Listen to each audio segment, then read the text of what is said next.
कहानी शुरू होती है एक ट्राइब यानी कबीले को दिखाते हुए। ये लोग स्नो माउंटेन्स पर रहते थे और जंगली हाथियों का शिकार किया करते थे। वो जंगली हाथी पहाड़ों पर काफी कम आया करते थे और सम टाइम तो वो बिल्कुल भी नहीं आया करते थे, जिसकी वजह से इन कबीले वालों को भूखा मरना पड़ता था। और इस बात को लेकर सब कबीले वाले काफी अपसेट होते हैं। वहाँ पर एक सीनियर लेडी होती है और सब कबीले वाले उसे माँ कहते हैं। माँ के पास ये एबिलिटी थी कि वो सॉल से बातें किया करती थी। असल में उन्हें एक लड़की मिलती है। इस लड़की का नाम एवरेट होता है और कबीले का एक लड़का जिसका नाम डिले होता है। डिले एवरेट को काफी लाइक करने लग गया था। डिले के फादर के पास एक व्हाइट रॉड भी था, क्योंकि जब भी वो लोग शिकार पर जाया करते थे सबसे पहले वो ही शिकार किया करते थे। डिले के फादर डिसाइड करते हैं कि वो एक जर्नी पर जाएंगे। फिर एक रात वो अपने फ्रेंड को कहते हैं कि मुझे जाना पड़ेगा, लेकिन तुम मुझसे प्रॉमिस करो कि इस बारे में कोई भी बात तुम किसी को नहीं बताओगे और ना ही ये रीजन बताओगे कि मैं यहाँ से क्यों गया हूँ। वो अपना व्हाइट रॉड अपने फ्रेंड को देकर वहाँ से निकल जाते हैं। डिले के फादर के जाने के बाद सब लोग डिले को काफी परेशान करने लगे थे कि तुम्हारे फादर भाग गए हैं, क्योंकि सब समझ रहे थे कि उसके फादर डर कर भाग गए हैं, मगर रियलिटी कुछ और ही थी जो कोई भी नहीं जानता था सिवाय उनके फ्रेंड के। एवरेट और डिले दोनों खुद को काफी अकेला फील करते हैं और उन्हें किसी के सहारे की जरूरत होती है, तो उन दोनों की फ्रेंडशिप हो जाती है। टाइम गुजरने के साथ साथ वो एक दूसरे को पसंद करने लगे थे। काफी साल गुजर चुके थे। एवरेट और डिले भी अब बड़े हो चुके थे। एक बार फिर से वो जंगली हाथी इनके इलाके में आते हैं। ये फैसला किया जाता है कि जो सबसे पहले शिकार करेगा उसकी शादी एवरेट से करवा दी जाएगी और वो व्हाइट रॉड भी उसे मिल जाएगा और तो और उसे कबीले का लीडर बना दिया जाएगा। एवरेट डिले से कहती है कि चलते हैं हम यहाँ से, भी हम शादी कर लेंगे। डिले कहता है कि नहीं, मैं नहीं भागूंगा जैसे मेरे फादर भाग गए, और देखना मैं ही जंगली हाथी का शिकार करूंगा और तुमसे ही शादी करूंगा। सब कबीले के लोग जंगली हाथियों का शिकार करने के लिए चले जाते हैं। एक काफी बड़े जंगली हाथी को वो एक जाल में फंसाने में कामयाब हो जाते हैं, लेकिन वो हाथी रस्सियों को तोड़कर भाग जाता है, लेकिन स्टील जाल उसकी बॉडी में फंसा हुआ था। सारे कबीले वाले उस जाल को पकड़ लेते हैं। हाथी तेजी से भाग रहा होता है और सबको जाल छोड़ना पड़ता है। सिर्फ डिले का हाथ ही अब तक जाल में अटका हुआ था। हाथी डिले को घसीटते हुए माउंटेन्स के टॉप पर ले आता है। वहाँ पर लाकर वो हाथी डिले पर अटैक कर देता है, लेकिन डिले उस हाथी को एक रॉड मारता है जिससे उसे कोई भी फर्क नहीं पड़ता और वो एक बार फिर से डिले पर अटैक कर देता है। फिर डिले एक और रॉड उस हाथी को मारता है और इस बार वो हाथी मर जाता है। इतनी ही देर में सारे कबीले वाले भी वहाँ पर पहुँच जाते हैं। वो देखते हैं कि डिले ने अकेले ही इतने बड़े हाथी को मार डाला है। ये देखकर सब लोग काफी खुश होते हैं। डिले को वो व्हाइट रॉड दे दिया जाता है और फैसले के अकॉर्डिंग एवरेट उसे सौंप दी जाती है और डिसाइड किया जाता है कि इन दोनों की शादी होगी। लेकिन डिले एक बात को सोचकर काफी वरिड होता है, क्योंकि सब सोच रहे थे कि डिले ने जाल को नहीं छोड़ा था, लेकिन रियलिटी तो ये थी कि उसने भी जाल छोड़ दिया था। वो तो उसका हाथ उसमें अटका रहा। इसी वजह से वो उस व्हाइट रॉड को रिटर्न कर देता है। वो एवरेट को कहता है कि मैंने उस हाथी को नहीं मारा है, बल्कि वो मेरे रॉड में अटक गया था और इसीलिए मैंने वो व्हाइट रॉड रिटर्न कर दिया है। उस व्हाइट रॉड को उसने छोड़ दिया, इट्स मीन कि उसने एवरेट को छोड़ दिया, क्योंकि एवरेट उसी को मिलती जिसने हाथी का शिकार किया। इस बात से एवरेट उससे नाराज हो जाती है और उन दोनों में सेपरेशन हो जाती है। नो डाउट वो दोनों एक दूसरे से बहुत प्यार करते थे, मगर वो ट्रेडिशन से कनेक्टेड थे। उसी रात कुछ घोड़े पर सवार लोग उनके कबीले पर अटैक कर देते हैं और कबीले के काफी मेल्स और फीमेल्स को प्रिजनर बनाकर अपने साथ ले जाते हैं और उन प्रिजनर्स में एवरेट भी शामिल थी। लेकिन डिले और उसके कुछ साथी बच जाते हैं। डिले कहता है कि मैं अपने कबीले के लोगों और एवरेट को बचाकर जरूर वापस ले आऊंगा। डिले का साथी बोलता है कि उन खतरनाक माउंटेन से कोई भी वापस नहीं आता। डिले कहता है कि जिन लोगों ने अटैक किया है वो भी तो वहीं से आए थे। वो डिसाइड करता है कि मैं उनका पीछा करूंगा। इसके बाद डिले उन लोगों और उनके घोड़ों के पैरों के निशानों को फॉलो करते हुए आगे बढ़ता है। डिले के साथ उसके कुछ साथी भी होते हैं, लेकिन जो उनकी जर्नी थी वो काफी टफ थी और तो और खुद को और उन लोगों की जान बचाकर वापस आना काफी डिफिकल्ट था। लेकिन डिले और उसके साथी किसी भी चैलेंज को एक्सेप्ट करने के लिए तैयार थे, क्योंकि उन्होंने अपने लोगों को सही सलामत वापस लेकर आना था। वो कॉन्टिन्यूसली दिन रात अपने सफर में ही गुजारते हैं।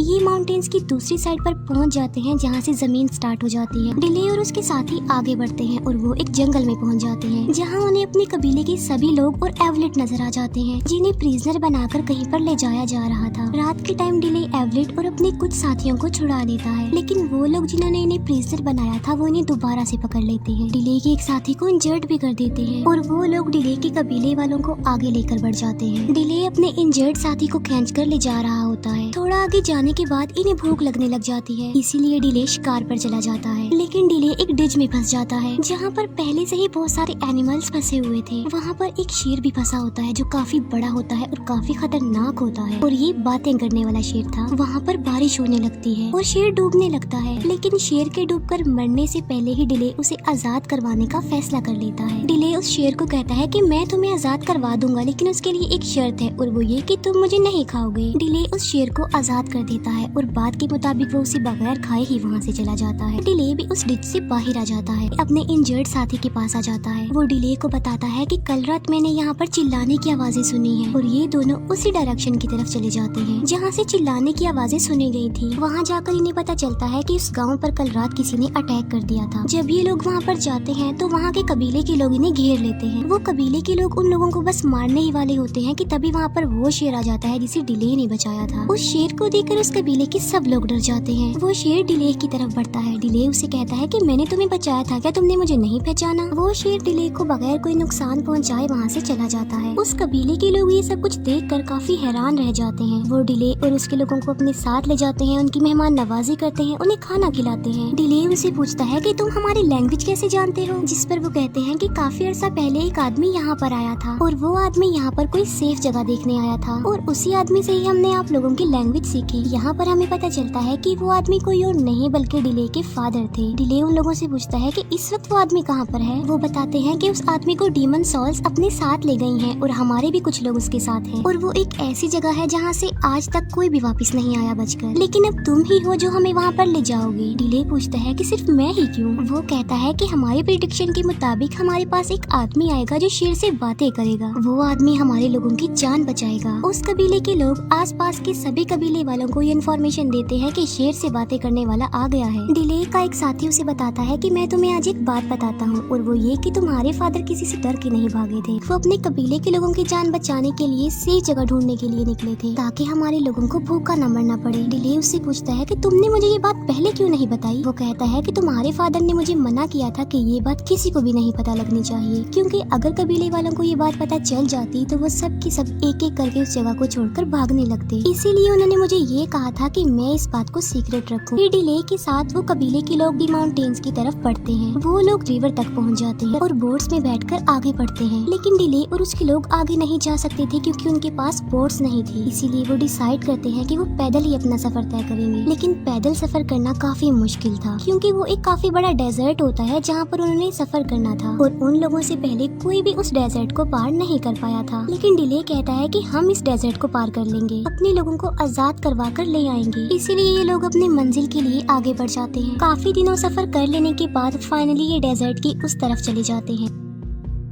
ये देखते हैं कि वहाँ पर काफी बड़े बड़े पिरामिड्स बनाए जा रहे हैं। लोगों को गुलाम बनाकर यहाँ लाने का मकसद ये है ताकि उनसे काम लिया जा सके पिरामिड्स बनाने में। वहाँ पर उन लोगों की तादाद भी बहुत ज्यादा होती है और उनके गुलामों की तादाद उनसे ज्यादा होती है। ये लोग अपने लीडर को गॉड कहते हैं। ये लोग अपने बारे में कहते हैं कि ये लोग आसमान से उड़कर आए हैं। उनका गॉड कभी भी उनके सामने अपना फेस रिवील नहीं करता, बल्कि वो हमेशा पर्दों में रहता है। इनका गॉड बस अपने लोगों को ऑर्डर्स देता है। उन ऑर्डर्स में एक ये भी कि इन गुलामों से जल्दी काम करवाओ।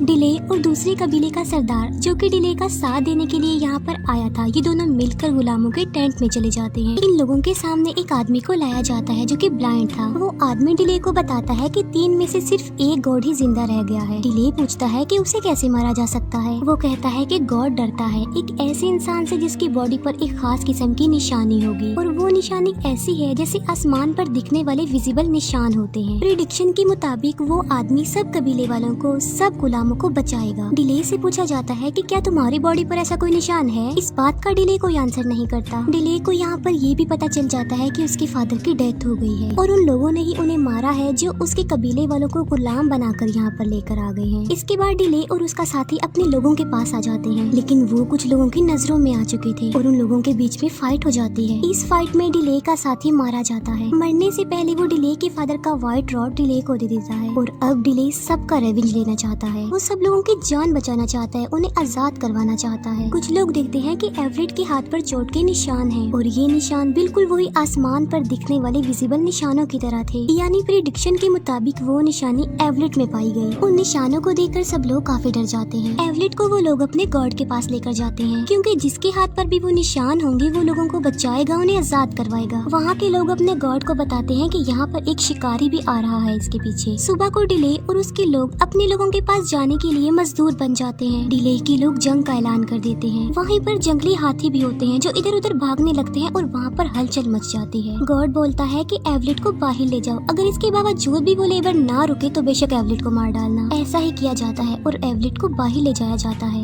लेकिन डिले और उसके लोग एवलेट को देखकर रुक जाते हैं। तभी वहाँ पर गॉड आ जाता है उनका और सब लोग झुक जाते हैं। गॉड का एक आदमी सबको कहता है कि जो भी इस लड़की को यहाँ से लेकर जाना चाहता है वो इसे यहाँ से ले जाए हमेशा के लिए, और हम वादा करते हैं कि इस बार हम उसे नहीं रोकेंगे। डिले बोलता है कि मैं एवलेट को तो ले जाता हूँ, लेकिन मेरे बाकी साथियों का क्या होगा? गॉड बोलता है कि अब वो हमारे गुलाम है, अब वो हमारे लोग हैं। इसीलिए डिले उनकी ये बात मानने पर इनकार कर देता है। वो उस व्हाइट रोड को गॉड की तरफ फेंकता है और व्हाइट रोड गॉड के आर पार हो जाता है। डिले कहता है कि देखो तुम सब, वो भी हमारी तरह एक इंसान था, उसे भी तकलीफ होती थी और अब देखो वो मर गया है। और तभी दोनों कबीलों के बीच एक वॉर स्टार्ट हो जाती है और इस जंग में डिले के लोग जीत जाते हैं। लेकिन कबीले का वो आदमी जो उन लोगों को प्रिजनर बनाकर यहाँ पर लाया था, वो एवलेट को एक तीर मार डालता है, जिससे एवलेट मर जाती है। बदले में डिले उस आदमी को भी मार डालता है जिसने एवलेट पर तीर मारा था। डिले अपने कबीले वालों को और बाकी सबको यहाँ पर बचाने आया था, लेकिन उसने इस दौरान अपने बहुत करीबी लोगों को खो दिया। माँ जो कि दूर से उन सबको देख रही होती है, उन्हें अपनी पावर्स दे रही होती है। यहाँ पर माँ अपनी जान की कुर्बानी देकर एवलेट की जान वापस ले आती है। एवलेट दोबारा से जिंदा हो जाती है। जाने से पहले दूसरे कबीले के वो लोग जिन्होंने इन्हें पनाह दी थी, वो डिले को कुछ बीज देते हैं। वो डिले को कहते हैं कि तुम्हारे फादर चाहते थे कि तुम इन बीजों को अपनी जगह पर लेकर जाओ और इन्हें वहाँ पर उगाओ। डिले बिल्कुल ऐसा ही करता है। वो अपनी जगह पर जाकर इन बीजों को उगा देता है और वहाँ पर पौधे लगने लगते हैं। अब के बाद इन्हें कभी भी भूख का सामना नहीं करना पड़ेगा और ना ही ये भूखे मरेंगे। और बस यहीं पर ये मूवी एंड हो जाती है। Thank you for watching.